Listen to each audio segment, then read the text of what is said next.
রাজ্যে ফের নয়া প্রকল্পের ঘোষণা প্রধানমন্ত্রীর।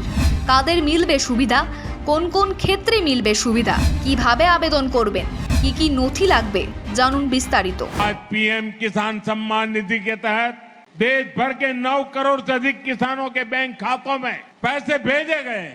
ফসলের বড় ক্ষতি হলেও আর্থিক সহায়তা পেতে পারেন। প্রাকৃতিক দুর্যোগে ফসলের ক্ষতি হলে কৃষকদের আর্থিক সুরক্ষা দিতে রাজ্যে চালু হয়েছে প্রধানমন্ত্রী ফসল বীমা যোজনা। 2016 সালে কেন্দ্রীয় সরকারে এই প্রকল্প চালু করলেও এবার পশ্চিমবঙ্গের কৃষকরাও এই সুবিধা পাবেন। অত্যন্ত কম প্রিমিয়ামে ফসল বীমা করিয়ে ক্ষতির ক্ষেত্রে আর্থিক সহায়তা পাওয়ার সুযোগ থাকবে কৃষকদের। কোন কোন ক্ষেত্রে মিলবে বীমার সুবিধা?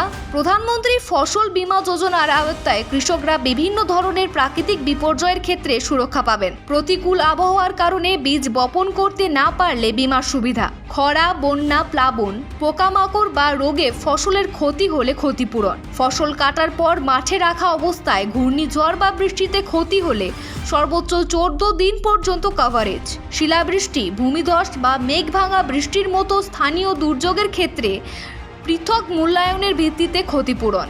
কিভাবে আবেদন করবেন? কৃষকরা অনলাইন এবং অফলাইন দুইভাবেই আবেদন করতে পারবেন।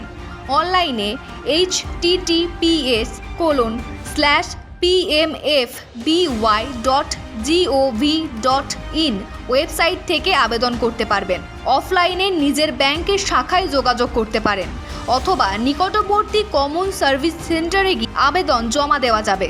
আবেদন করতে কি কি নথি লাগবে?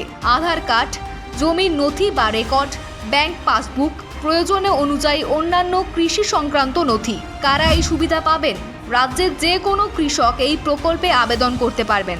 আগে কৃষি ঋণ গ্রহীতা কৃষকদের জন্যই এটি বাধ্যতামূলক থাকলেও বর্তমানে প্রকল্পটি স্বেচ্ছাধীন করা হয়েছে। Bureau report, prime 18 media.